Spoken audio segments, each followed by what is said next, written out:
Exit পোলে যি কৈছে কৈ থাকিবলৈ দিয়ক। এইবাৰ মানুহে ভোট দিছে চেঞ্জৰ কাৰণে, পৰিৱৰ্তনৰ কাৰণে। এইবাৰ মানুহে ভোট দিছে পৰিৱৰ্তনৰ কাৰণে।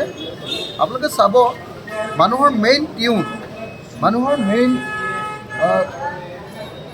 মেইন টিউনটো এইবাৰ বেচিকেলি চেঞ্জৰ কাৰণে, পৰিৱৰ্তনৰ কাৰণে। আৰু উজনি অসমত মই আছিলোঁ বেচিকেলি এবাৰ, আৰু উজনি অসমৰ গাঁৱে গাঁৱে ঘৰে ঘৰে এটাই কথা যে এইবাৰ আমি বিজেপিক হৰুৱাম। বিজেপি অসম বিৰোধী। বিজেপিৰ দিনত বস্তুৰ সাংঘাতিক মূল্য বৃদ্ধি হৈছে, আৰু বিজেপিৰ দিনত মানুহৰ ব্যৱসায় বাণিজ্য ধ্বংস হৈ গৈছে। মানুহক আধা পেটিকৈ খাবলৈ দি ডিঙিত গছক মাৰি ধৰি আছে। গতিকে মানুহে চেঞ্জ বিচাৰিছে। আপোনালোকে যিয়ে এক্সিট পোল নিদিয়ক লাগিলে কিয়, নেশ্যনেল মিডিয়াবিলাকে যিয়ে এক্সিট পোল নিদিয়ক লাগিলে কিয়, মই কনফাৰ্ম আপোনালোকে 1 বজাত, আমাৰ কাউণ্টিঙৰ দিনা 1 বজাত গম পাব যে চৰকাৰ বিৰোধী পক্ষৰ হ'ব। মই অন্ততঃ কনফিডেণ্ট। মই 1993 চনৰ পৰা অসমৰ মানুহৰ লগত কাম কৰিছোঁ। 2003 চনৰ পৰা মই অল টাইম ৰাইজৰ লগত কাম কৰোঁ।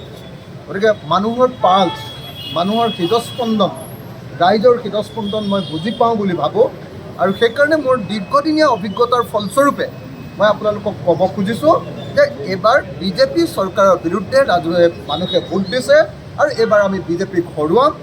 চৰকাৰ 70+ ছিটেৰে বিৰোধীয়ে গঠন কৰিব, আৰু যদি বিৰোধীয়ে গঠন কৰিব নোৱাৰে টেকনিকেল কাৰণত, আমাৰ প্ৰচাৰ অলপ কম হ'ল, আমি একেলগে প্ৰচাৰ কৰিবলৈ সময় অলপ কম পালোঁ, তাৰ কাৰণে যদি টেকনিকেল কাৰণত ডাইৰেক্টলি 70+ নাপাওঁ, তেতিয়াহ'লেও একদম চৰকাৰ গঠনৰ একদম হেৰিয়াত থাকিব, আপোনাৰ সেই যুঁজখনত থাকিব, যে প্ৰায় সমান ছিটত থাকিব।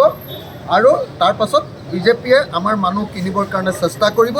এইটোৱে হ'ব আপোনালোকে চাব 26 ইলেকশ্যনৰ মূল থিম। আপোনালোকে চাই থাকিব, বেলেগ কথা চব কৈ থাকিবলৈ দিয়ক। যিকোনো খবৰৰ বাবে যোগাযোগ কৰক আমাৰ এই নম্বৰত 9181 307 221।